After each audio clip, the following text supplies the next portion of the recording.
that video review. Sit back and enjoy the show.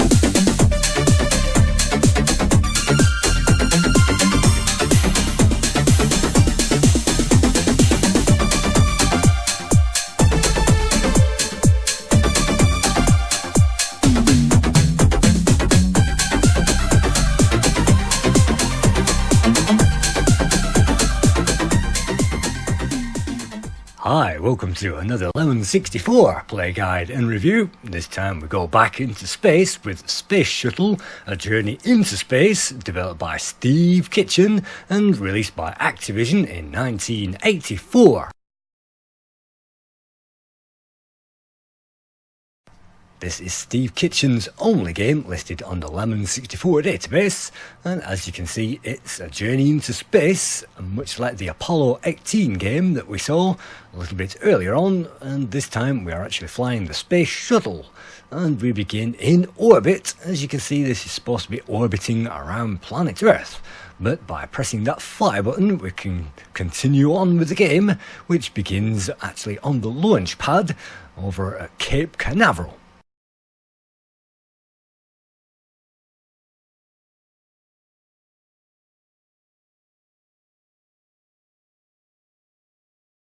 Like Apollo 18 Mission to the Moon, this game does not feature, unfortunately, any digitized sound effects or any broken messages crackling over the radio, and you have to make up your own plan as to what to do. And this is the easy mode that we're setting off on now, and by pressing that fire button we can launch ourselves off the launch pad.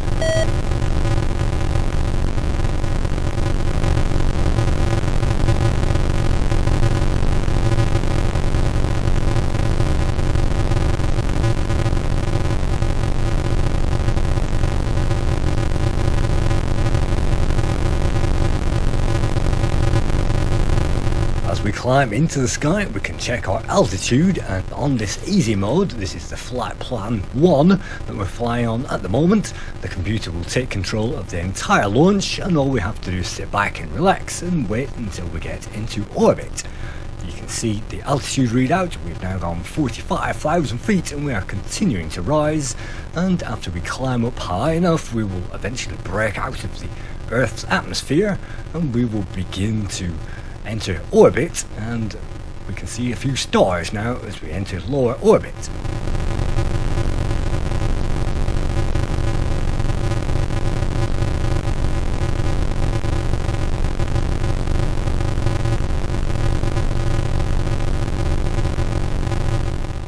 Also see our flight path supposedly on the bottom of the screen, and you may notice something moving left and right in a box on the very lower panel, and that is something that we really need to take care of on the main flight plan, flight mode 3, and this is the easy mode that we're flying at the moment. You can see that we are heading all the way up there to 150,000 feet, and the sky is growing darker as we enter into space, and you can see that we are boosting away through the atmosphere, hopefully up to and beyond 200,000 feet.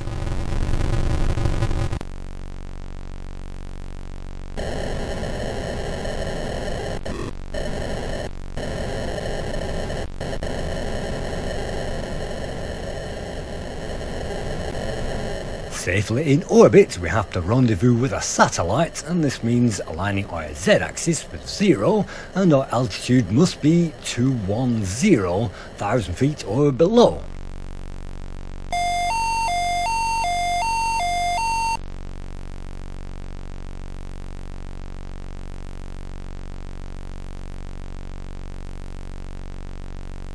Now that the satellite has been fixed, all we need to do is to drop back out of orbit, which in this training mode it will do automatically, and then the computer will of course take control again, and it will glide us all the way down to the Earth.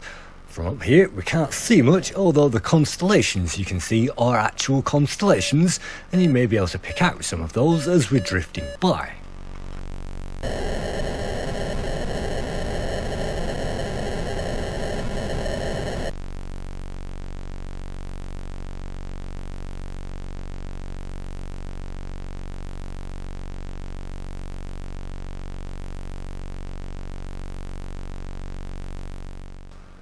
bottom area of the screen you can now see our flight mode has changed, and now that we are descending we can see our flight plan is a kind of a zigzag route all the way down, which includes some braking and some manoeuvring, and this is all taken care of course with the computer. And you can see our altitude is slowly dropping from space, which appears to be a charcoal grey colour for some reason. And also the cockpit, as you can see, is modelled on Ronnie Corbett's glasses, and unfortunately that's all we can see of space in this particular game.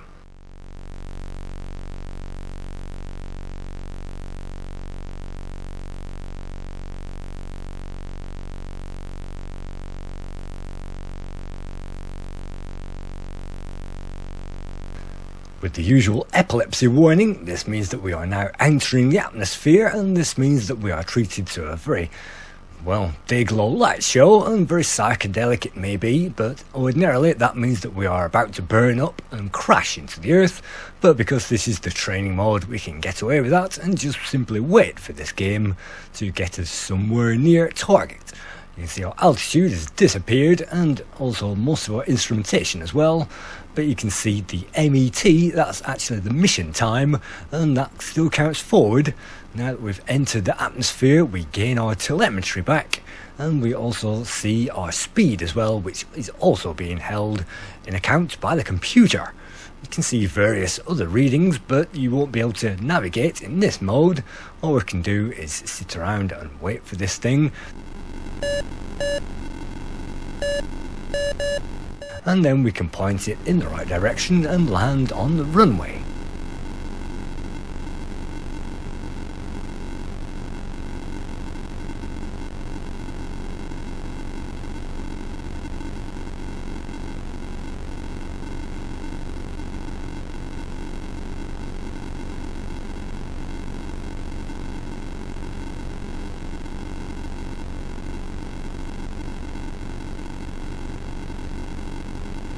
We break through the cloud barrier at 30,000 feet, and suddenly we see the runway in front of us.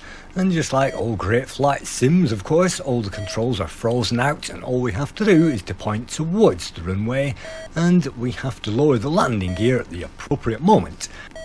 You can see the landing gear is in red, and if we lower the landing gear when we are at, well, maybe 1,000 feet up, then that's quite good, and we can achieve that by pressing the F7 key. And I'm not quite sure whether the computer does that with this mode, but certainly with all the other modes you'll have to take care of the landing all by yourself. You can see at the bottom of the screen the computer takes care of the flight path, and now that we are streaming down the runway at almost 7,000 feet, it's time to make our landing.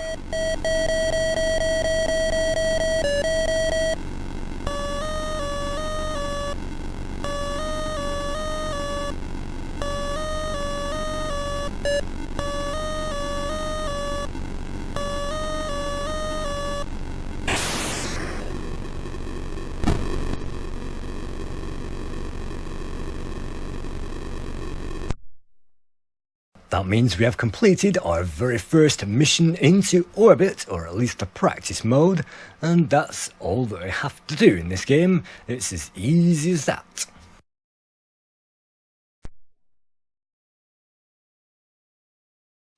Let's try that again, and you can see we've selected flight mode 2, and that means that this is the medium level, where some things will be computer controlled and other things won't. So let's begin that countdown, and let's try it once again to break out of the atmosphere and land again successfully.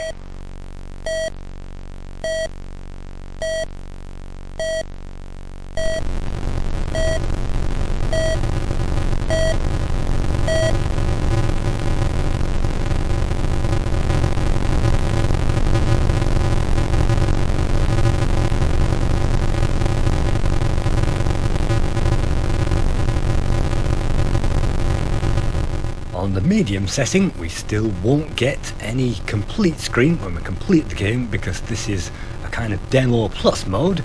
You still won't gain any control as we take off and follow that flight plan, but you can see now that the dot in the box has to be aligned, and that dot in the box is actually our trajectory. We'll have to align that to keep on the flight path, but that's the only thing that we need to worry about at this particular stage on this particular mission.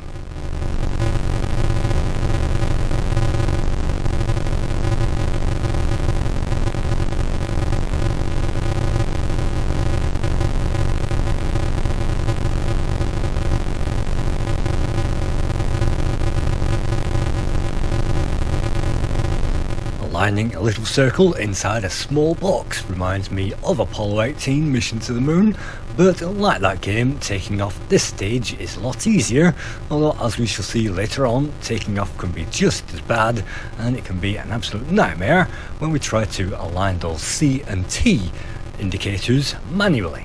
But for the moment, we are still in training mode and we won't get any stats at the end of this for all this trial and error, but what we will get is another introduction to this game and another orbit around the planet as soon as we gain ourselves up to that altitude.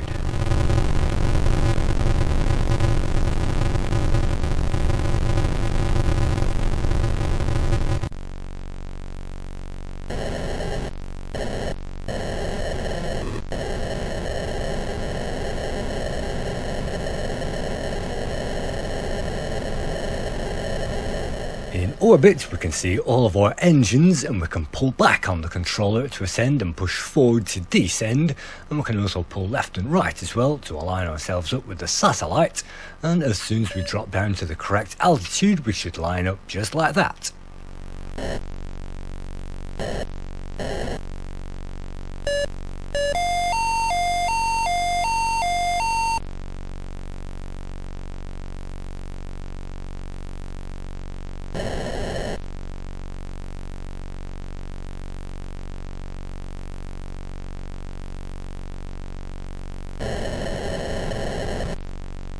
In flight mode 2, we'll have to manually lower ourselves from orbit and instigate the landing manually, and that's great, and most of the aborts are ignored, so if we forget to open the cargo bay doors with F5 when we rendezvous with the satellite, that's fine, the computer will do it for us, and from there the computer takes over and controls our descent. And you can see fuel, we have unlimited fuel in this medium training mode, although we will have fuel in the harder mode, mode 3, and fuel is yet another one of those things that we'll have to take care of. We can't just burn away forever. But you can see we are now descending, and you can see that we also have to maneuver the circle in the box again, and that's all we have to do to land in this section of the game.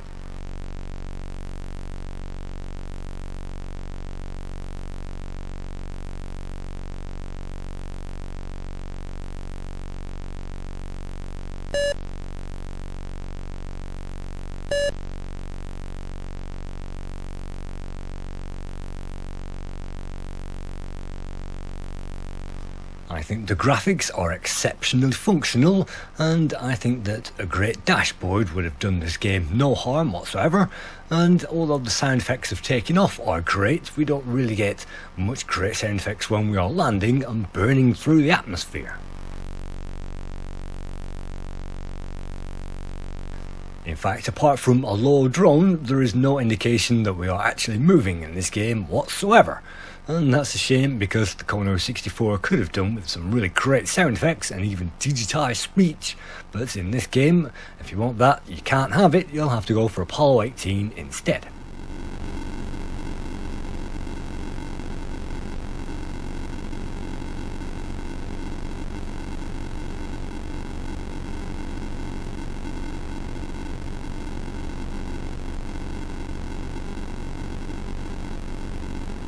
The playability for a 1984 game is certainly not bad, and they could have made a lot worse of this. It may seem basic on the surface, but you wouldn't really expect much for 1984 because the computer had only been available for maybe 2 years at that point.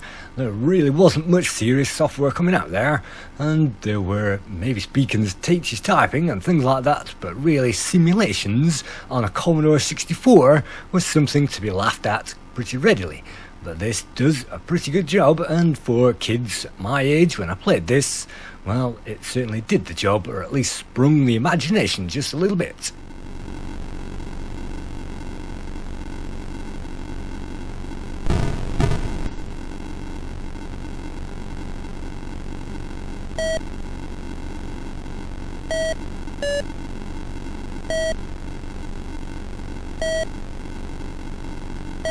Heading back to the runway, we can see that we have slightly more to do this time, and this means that we have to manually manoeuvre our way down through that corridor, which is our flight path. And you can see that we have some moving clouds and some pretty rudimentary landing controls, but then again, this isn't flight path 747, this is just maybe a little bit similar to a flying simulation, but it's really not a flying simulation given the broadest sense of the term.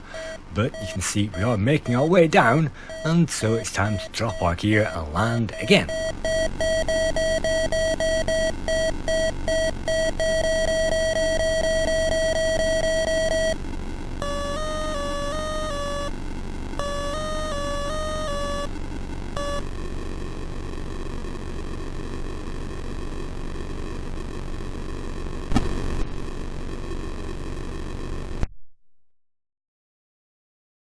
Despite a myriad of abort signals, on level 2 it will actually override all the abort signals, which is great, it means we can land.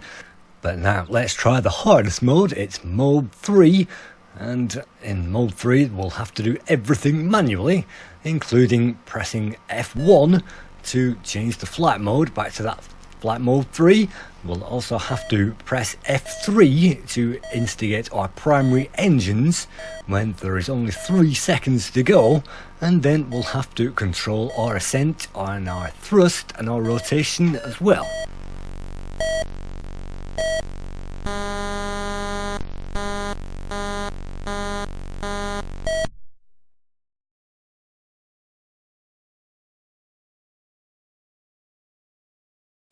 If we mess that up, we can always press the escape key and that will automatically take us all the way back, and then we'll have to press the fire button again and begin that countdown all over again. And I think you have to hold the joystick in the right position and hold down the fire button or something like that in order to kick the engines in once you've started those with the F3 key. Otherwise the mission will get scrubbed and you'll have to try that again. And this is me fruitlessly trying to get off the ground now in the full simulation mode, which is easier said than done. And I wish that countdown was a lot quicker than 15 seconds, because having to wait 15 seconds to retry this game is a little bit annoying, but at least unlike Apollo 18 we don't have to switch on every single thing on the computer.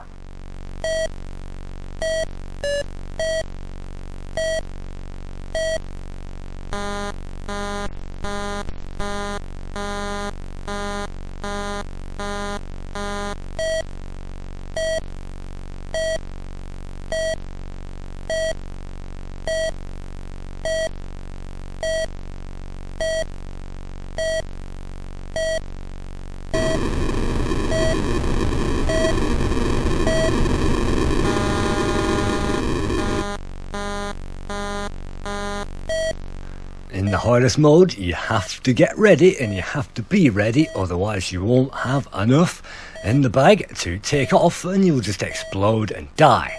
So I hope this isn't one of the shuttles which exploded, because we're about to take off again.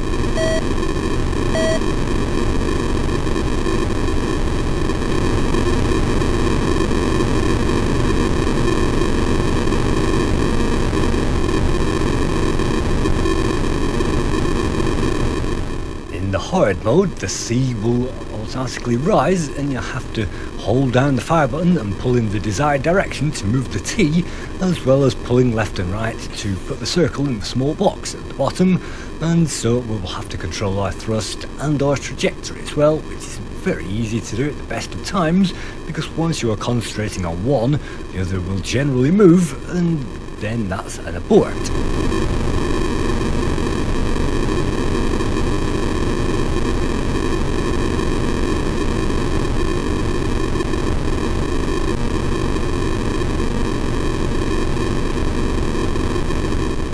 Keys are a lot easier to memorise than Apollo 18 with just F1 through to F7 to memorise, and that is great, and there isn't a lot to bother the player when they are trying to work out what to do.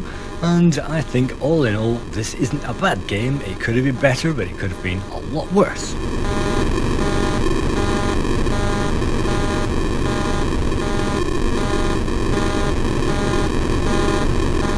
on to those scores, your Commodore gave this game 60%, Commodore user gave it 60%, the current Lemon 64 score is 68%, your 64 gave this 80%, and Home Computer Weekly gave it 5 out of 5, 100%. So this means that Space Shuttle A Journey into Space gets an average score of 7.5 out of 10.